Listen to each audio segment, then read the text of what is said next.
Good evening and welcome to All About Money. I'm your host, Dhruv Tikekar, and this week we're going to be taking a look at the world of private military corporations. It's a multi-billion-dollar industry that notably came under the spotlight during the early to late 2000s when companies like Blackwater were known to have been involved in controversial operations in countries like Iraq and Afghanistan. But how do these companies function and what's driven the industry's growth over the years? Well, joining me to talk about this now is Caroline Batka. She's a professor at Webster Vienna Private University, where she teaches U.S. foreign policy. She's also done extensive research on military affairs, operational contractors, military policy, as well as veterans issues. Caroline, thank you for being on the show. Hi, Dhruv. Thank you very much for having me. I'm happy to be here. Oh, great to have you on. So when I was briefly mentioning, obviously the Blackwater's involvement, say, for example, in Iraq and Afghanistan, there is a tendency to think of these companies as being involved in perhaps operations that are not so, that have a certain amoral element to them, because, say, people have accused Blackwater in the past of perhaps operating like they were above the law. And one incident in particular that they call attention to is their time in Iraq, when some contractors were convicted on murder and manslaughter charges for killing 17 civilians. So cut to 14 years later now, what is something that people should know about how these companies operate that may perhaps stand in contrast to what we've seen in the past, at least? Mm-hmm. So it's important to note, whenever we talk about private military contractors, the conversation always tends to, at least at some point, talk and focus on Blackwater. And that's in part because the scandal that you mentioned, this shooting in Nusser Square, as well as another shooting that occurred in 2004, where four Blackwater security contractors were killed and mutilated. These tragic events have been focused on in the media, and the public has seen these images, and that's what they tend to be aware of when these scandals come to the forefront.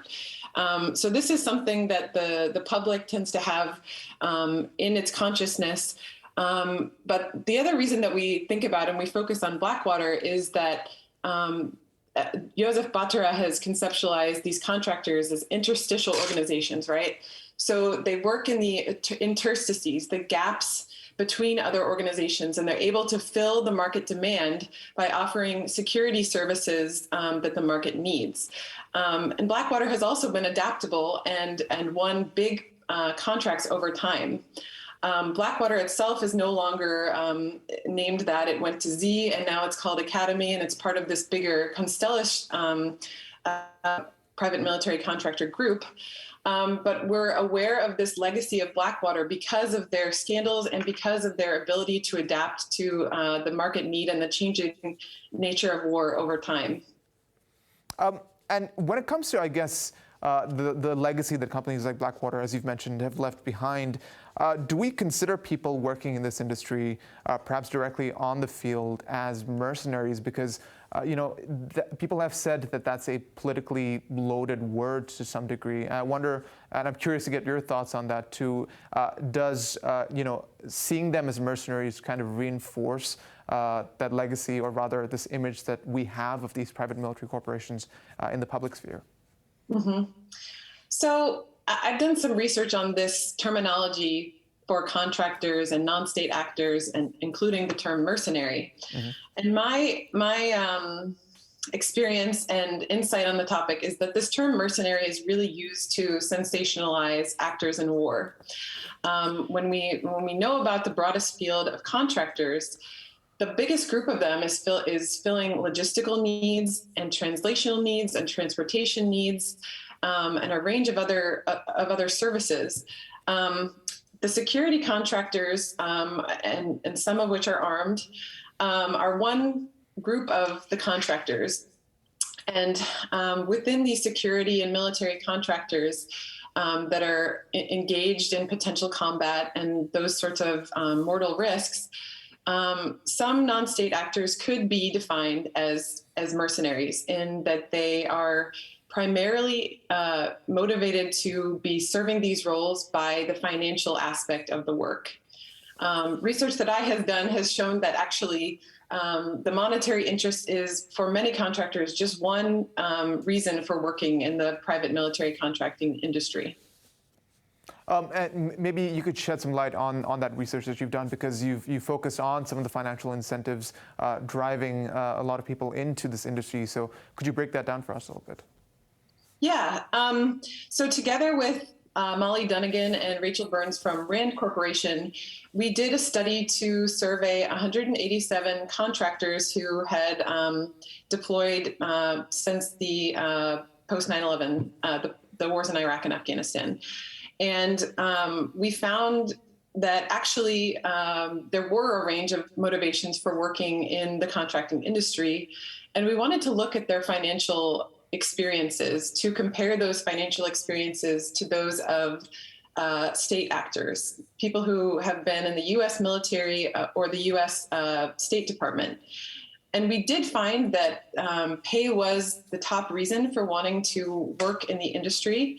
I think 44% said that pay was their top reason for working as a contractor, but 34% said that they were interested primarily by the mission of the work. And another smaller cohort said that they were their skills and background aligned with this contracting work.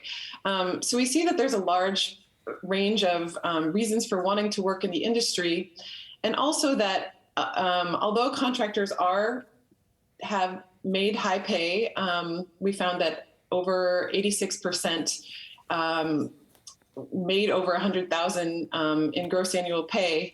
That this pay may actually be comparable to some of the U.S. government officials who work in the area. So we found 18% make over $200,000, 32% make between $150,000 and $199,000, and 36% were making between $100,000 and $149,000. So what this means is that, yes, that is a large pay, and it's definitely, especially on U.S. standards, it's more than the median income. But when we compare that pay to the pay of the high-level U.S. government civilians who may be working in the area, they may make between $75,000 and $135,000 as their gross annual pay, but they have a different financial experience. So from the government, those U.S. government officials are making benefits with healthcare, life insurance, pensions, family benefits, and they also have the financial benefit of continuous employment. So they're receiving pay even when they're not deployed to a contingency area. So while the pay is high, they have very different financial experiences, and it's difficult to compare them or to make sort of this sweeping assessment that contractors do have better financial experiences. And in terms of the financial experiences, you mentioned government officials over there. What about the financial experiences between the private military contractors and, say, for example, state troops or military troops? So, this research that we did was looking at Western contractors. So the vast majority was American contractors. Mm-hmm. But I think it's also important to note that there's a lot of local nationals and third country nationals who are engaged in contracting, which may be through direct contract or through subcontract, who may be making much less than those that we surveyed.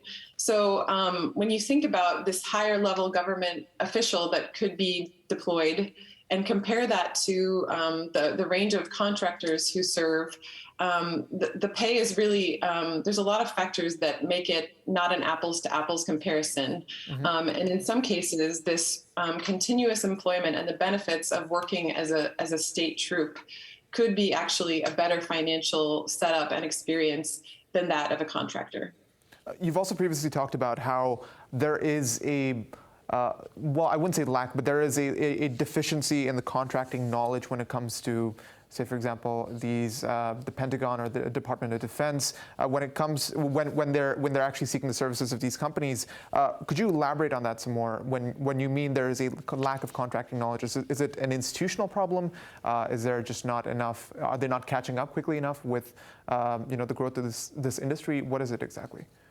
Mm-hmm.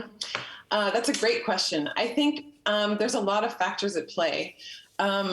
first of all, in thinking about, my background is in the U.S. military. And I would say that over the past, since the conflicts in Iraq and Afghanistan began, DoD has really made several policy improvements to improve the oversight of these contractors. They have these ability to actually see the names of the people, their contracts, and what they're doing on the ground. They've improved the training and it actually integrated contractors into U.S. doctrine so that as part of the force, we have troops, we have DoD civilians who are government employees, and the third group of personnel working for the U.S. military is contractors as integrated into doctrine. So they've really made changes to not just improve the policy and programs, but also the culture towards integration of these contractors. But that having said, there are still areas where the culture needs to catch up with these policy changes, where people may be unaware of the DoD's need for contractors and other militaries' need for contractors as well in order to fulfill their missions. Caroline, we do obviously have to go to a quick break, but please stay with us. We'll be right back.